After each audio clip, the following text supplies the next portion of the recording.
Hey guys, welcome back to Tall Boy Entertainments. ഞാൻ Neeraj. Kill എന്ന cinema ഇന്ന് കണ്ടിരിക്കുകയാണ്. Guys, this movie is a bloody kill movie. Indian cinema ചരിത്രത്തിൽ ഇത്രത്തോളം extreme level violence നിറഞ്ഞ ഒരു സിനിമ ഇറങ്ങിയിട്ടില്ല. I'm damn sure. ചുമ്മാ പറഞ്ഞല്ല, ബിൽഡപ്പ് കൊടുക്കാൻ പറഞ്ഞല്ല, ഇത്രയും ഹെവി വയലൻസോട് കൂടി ഇറങ്ങിയ ഒരു സിനിമയില്ല. 1.25 മണിക്കൂറാണ് കിൽ എന്ന സിനിമയുടെ ദൈർഘ്യം. അതിൽ ആദ്യത്തെ മണിക്കൂർ ഒഴിച്ചു കഴിഞ്ഞാൽ ബാക്കി 1.5 മണിക്കൂറും കില്ലിങ്ങിന്റെ അങ്ങേയറ്റാണ്. ചോര തുപ്പുന്ന പരിപാടിയാണ്. നമ്മൾ ഈ എന്താ പറയാ, ഫൈറ്റ് സീനിലൊക്കെ തലയടിച്ച് പൊട്ടിക്കുക, മുഖടിച്ച് പൊട്ടിക്കുക എന്നൊക്കെ പറയില്ലേ, അതല്ലേ ഗൈസ്. തലയടിച്ച് ചെതറിക്കലാണ്, മുഖം കുത്തി പൊളിച്ച് പണ്ടാരടക്കലാണ്. അമ്മാതിരി സാധനമാണ് ഗൈസ്. ഫസ്റ്റ് ഓഫ് ഓൾ, ഇത് സർട്ടിഫിക്കറ്റ് കിട്ടിയ ഒരു സിനിമയാണ്. കാരണം എക്സ്ട്രീം ലെവൽ വയലൻസ് ഉള്ളത് കൊണ്ട് തന്നെയാണ് ഈ സിനിമക്ക് സർട്ടിഫിക്കറ്റ് കിട്ടിയത്. അതുകൊണ്ട് തന്നെ സോഫ്റ്റ് ഹാർട്ടഡ് ആയിട്ടുള്ള ഗർഭിണികളായിട്ടുള്ള, ചോര കണ്ടാൽ തല കറങ്ങുന്ന, ഛർദ്ദിക്കാൻ വരുന്ന, ക്ഷീണം വരുന്ന ആൾക്കാരുണ്ടെങ്കിൽ ഒരു കാരണവശാലും ഈ സിനിമ കാണാൻ പോകരുത്. നിങ്ങൾക്ക് ഇത് കണ്ടു തീർക്കാൻ പറ്റില്ല. നിങ്ങൾ ചിലപ്പോൾ നിന്നിടത്ത് തന്നെ കുഴഞ്ഞു വീഴും. ചുമ്മാ പറയുന്നതല്ല, അത്രത്തോളം ഐറ്റംസ് ഇതിലുണ്ട്. ഓക്കെ, അത്യാവശ്യം നല്ല രീതിക്ക് വയലൻസ് സിനിമകൾ എൻജോയ് ചെയ്യുന്ന ഒരാളാണ് ഞാൻ. അതുകൊണ്ട് തന്നെ എനിക്ക് നന്നായിട്ട് എൻജോയ് ചെയ്യാൻ പറ്റി. ചില സീനുകളൊക്കെ കാണുമ്പോൾ എൻ്റെ അമ്മോ, ഞാൻ തന്നെ ചില സീനിൽ തല തിരിച്ചു പോയ സംഭവങ്ങൾ ഉണ്ടായിരുന്നു. ആ ലെവൽ ഓഫ് മേക്കിംഗ് ആണ്. സോ ഇതിന്റെ ഡയറക്ടർ ആൻഡ് റിട്ടൺ എന്ന് പറയുന്നത് നിഖിൽ നാഗേഷ് ഭട്ട്. മച്ചാനെ, നിങ്ങൾ എവിടെ ആയിരുന്നു ഇത്രയും കാലം? ഇതിന്റെ പുറകെ ആയിരുന്നോ? സത്യം പറ. എമ്മാതിരി സാധനാണ് എടുത്ത് വെച്ചേക്കണത്. ഒരു രക്ഷയില്ലാത്ത സാധനം. ജോൺ വിക്ക് മൂവീസ് കണ്ടവർക്ക് അറിയാം, അതിലൊക്കെ അത്യാവശ്യം നല്ല രീതിക്കുള്ള വയലൻസ് ഉണ്ട് അല്ലെ.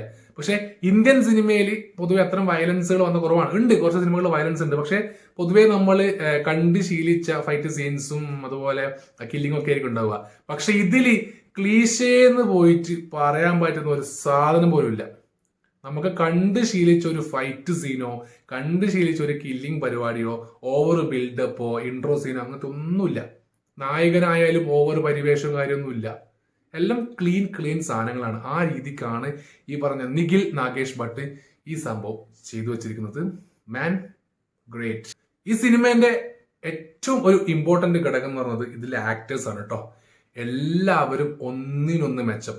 നമുക്കിതിൽ കണ്ട് പരിചയമുള്ള ഒരു മുഖം എന്ന് പറയാൻ വേണ്ടിയിട്ട് ആകെ ഉള്ളത് നമ്മുടെ ആശിഷ് വിദ്യാർത്ഥിയാണ്. ആസ് യൂഷ്വൽ മൂപ്പർക്ക് കിട്ടിയ ക്യാരക്ടർ അടിപൊളിയാക്കിയിട്ട് വില്ലൻ കഥാപാത്രമാണ് കിട്ടുകാഴ്ചയായിട്ട് ചെയ്തിട്ടുണ്ട്. പക്ഷേ ഇവർക്കൊക്കെ മുകളിൽ എടുത്തു പറയേണ്ട കുറച്ച് പേരുകളുണ്ട്. ഒന്ന്, മെയിൻ ക്യാരക്ടറായിട്ട് അഭിനയിച്ച ലക്ഷ്യ എന്നാണ് ആളുടെ പേര്. പിന്നെ ഇദ്ദേഹത്തോടൊപ്പം തന്നെ കട്ട പെർഫോമൻസ് ആയിട്ട് നിന്ന മറ്റൊരു വില്ലനാണ് നമ്മുടെ രാഘവ് ജുയൽ. ഉള്ളിലൊരു സൈക്കോ ഫീലുള്ള ഒരു ക്യാരക്ടറാണ് ഈ രാഘവ് ജുയൽ ചെയ്തു വെച്ചിരിക്കുന്ന കഥാപാത്രം. ത്രൂ ഔട്ടുള്ള കഥാപാത്രമാണ്. ചില സമയത്ത് കയ്യിൽ കിട്ടി പിടിച്ചു വരക്കാൻ തോന്നും. അങ്ങനെ വരക്കണുണ്ട്, അതൊക്കെ വേറെ ലെവൽ സാധനമാണ്. പിന്നെ ഫീമെയിൽ ക്യാരക്ടറായിട്ട് അഭിനയിച്ചിരിക്കുന്ന തന്യ മനിക്തല, ആള് നല്ല പെർഫോമൻസ് ആയിരുന്നു. പിന്നെ അഭിഷേക് ചൗഹാൻ. അതായത് ഇതിന്റെ ഈ സിനിമേന്റെ ഒരു മെയിൻ ഒരു ത്രെഡ് എന്ന് പറയുന്നത് ഈ പറഞ്ഞ ലക്ഷ്യ അതുപോലെ അഭിഷേക് ചൗഹാൻ, ഇവർ രണ്ടുപേരും NSG കമാൻഡോസ് ആണ്. ഇവര് ഡൽഹിയിലേക്ക് ട്രെയിനിൽ യാത്ര പോകുന്നു. ആ ട്രെയിനിൽ കുറച്ച് പേര് മോഷ്ടിക്കാൻ വേണ്ടി കയറുന്നു. അത്യാവശ്യം ക്രൂവൽ മൈൻഡുള്ള ആൾക്കാരാണ് അവർ. ആൾക്കാരെ ദ്രോഹിച്ചുകൊണ്ട് പണവും പേഴ്സും പൈസയൊക്കെ തട്ടുന്ന ടീമാണ്. സോ ഇവര് ഈ കമാൻഡോസിനായിട്ട് കൂട്ടിമുട്ടുന്ന രംഗവും അവിടെ ഉണ്ടാകുന്ന പ്രശ്നങ്ങളും അതിനുശേഷമുള്ള അവരുടെ സർവൈവലാണ് ഈ സിനിമേന്റെ ഒരു മെയിൻ ഒരു ത്രെഡ് എന്ന് പറയുന്നത്. ഒരു ട്രെയിനിലാണ് 1.5 മണിക്കൂർ പോർഷനും ഇവർ ഷൂട്ട് ചെയ്തിരിക്കുന്നത്. അത് എടുത്ത് പറയേണ്ട ഒരു കാര്യമാണ് ഗൈസ്. ഒരു സ്ഥലത്ത് പോലും നമുക്ക് ബോറടിക്കുന്നില്ല. കാരണം നമുക്കറിയാം, പരിമിതി ഉണ്ട്. ട്രെയിനിനകത്ത് ഷൂട്ട് ചെയ്യുന്നതിന് ഒരു പരിമിതി ഉണ്ട്. ആ പരിമിതികൾക്കുള്ളിൽ നമുക്ക് അവർ തന്നിരിക്കുന്ന സാധനം, സിനിമാറ്റോഗ്രാഫർ ആയാലും എഡിറ്റർ ആയാലും കളർ ഗ്രേഡിംഗ് ആയാലും മേക്കപ്പ് ആയാലും കോസ്റ്റ്യൂം ആയാലും ഫൈറ്റ് സീക്വൻസ് ആയാലും, ഇതൊക്കെ ബ്ലെൻഡ് ചെയ്തിട്ടുള്ള ഒരു കിഡിലൻ മാസ്റ്റർ പീസ് ആണ് നമുക്ക് കിട്ടിയിരിക്കുന്ന കിൽ എന്ന് പറയുന്ന സിനിമ. ആക്ടേഴ്സിൽ തന്നെ ഒരുപാട് പേരുണ്ട് കേട്ടോ. ഈ പറഞ്ഞ കൊള്ള സംഖ്യത്തിൽ കുറെ പേരുണ്ട്. പക്ഷെ അതിൽ എനിക്ക് എന്റെ മനസ്സിൽ ഇപ്പോഴും നിൽക്കുന്ന ഒരു ക്യാരക്ടർ ഉണ്ട്. അത്യാവശ്യം നല്ല ബോഡി ബിൽഡപ്പ് ആയിട്ട് മീശയൊക്കെ ഒന്ന് പിരിച്ചിട്ട് ഒരു പഞ്ചാബി ലുക്കുള്ള ചങ്ങായി ഉണ്ടായിരുന്നു. ഇടി പറഞ്ഞ കിൻഡലിടിയാണ്, പഞ്ച് ഇടിയാണ് മൂപ്പറത്. അതായത് നായകനൊക്കെ ഇടിച്ച് വീഴ്ത്തുന്ന ഒരു കഥാപാത്രം എന്ന് പറയില്ലേ, മെയിൻ വില്ലൻ അല്ല, പക്ഷെ ആ വില്ലന്മാരുടെ കൂട്ടത്തിലുള്ള ഒരു കിടിലൻ സാധനം. റാഫി മുഹമ്മൂദ് എന്ന് പറയുന്ന മനുഷ്യനാണ് ഇതിന്റെ സിനിമാറ്റോഗ്രാഫർ. ഹേ മനുഷ്യ, നിങ്ങൾ എങ്ങനെയാണ് ഈ സാധനം ഷൂട്ട് ചെയ്തത്? അതും ഇങ്ങനെ ഒരു കമ്പാർട്ട്മെന്റിന്റെ അകത്ത് നിന്നുകൊണ്ട് ഇമാതിരി ഫൈറ്റ് സീക്വൻസ്, ഇമാതിരി വയലൻസ് നിങ്ങൾ എങ്ങനെയാണ് മനുഷ്യ ഷൂട്ട് ചെയ്തെടുത്തത്? നിങ്ങളെ നമിച്ച്. പ്രോസ്തറ്റിക് മേക്കപ്പ് ചെയ്ത ആൾക്കാർ, അവരുടെ പേര് സുബി ജോഹൽ രാജീവ് സുബ. അതായത് സ്പെഷ്യൽ മേക്കപ്പ് എഫക്റ്റ്, നമ്മുടെ ഈ ചോര വരുന്നത്, മുറിവ് സംഭവം ഉണ്ടല്ലോ, നമ്മൾ സാധാരണ കണ്ടിട്ടുണ്ടാവും ഈ പൊള്ളിയാലുള്ള ഒരു എഫക്റ്റ്. അതൊക്കെ അതിന്റെയൊക്കെ എക്സ്ട്രീം വേർഷൻ കണ്ടാൽ അങ്ങനെ ഉണ്ടാവും. അതായത് കത്തി ഇവിടെ കുത്തിയിട്ട് ഇങ്ങോട്ട് പൊളന്നെടുത്താൽ ആ വായ അവിടെ കീറുക, അതിന്റെയൊക്കെ മേക്കപ്പ് ചെയ്യാന്ന് പറഞ്ഞത് ആലോചിക്കേ. എന്ത് രസമായിരിക്കും കാണാൻ വേണ്ടിയിട്ട്. അതായത് ഒറിജിനാലിറ്റി പറഞ്ഞാൽ അങ്ങേയറ്റം ഒറിജിനാലിറ്റി. സേ യെങ് ഓഹ് എന്ന് പറഞ്ഞ ആളാണ്, ഐ തിങ്ക് കൊറിയോ മറ്റോ ആണെന്ന് തോന്നുന്നു.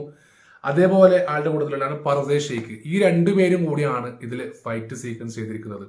എന്റെ മോനെ, ഫൈറ്റ് എന്നൊക്കെ പറഞ്ഞ ഗൈസ് 1.5 മണിക്കൂർ ഫൈറ്റ് ചെയ്യണമെങ്കിൽ ആലോചിക്കുക. അതും ഒരു ബോറടിപ്പിക്കാണ്ട്. സിനിമയുടെ ഫസ്റ്റ് ഹാഫിന്റെ ഇന്റർവെൽ സമയത്താണ് കിൽ എന്നുള്ള ടൈറ്റിൽ എഴുതി കാണിക്കുക. അതിലൂടെ സംവിധായകൻ നമ്മോട് പറയുന്നത് എന്താണെന്ന് വെച്ച് കഴിഞ്ഞാൽ, ഇതുവരെ നിങ്ങൾ കണ്ടതൊന്നുമല്ല സാധനം, സെക്കൻഡ് ഹാഫിലാണ് യഥാർത്ഥ കിൽ, ദ ബ്ലഡി കിൽ വരാൻ പോകുന്നത് എന്നുള്ളതിന്റെ സൂചനയാണ് അവർ തരുന്നത്. എന്റെ മക്കളെ, സെക്കൻഡ് ഹാഫ് എന്ന് പറഞ്ഞ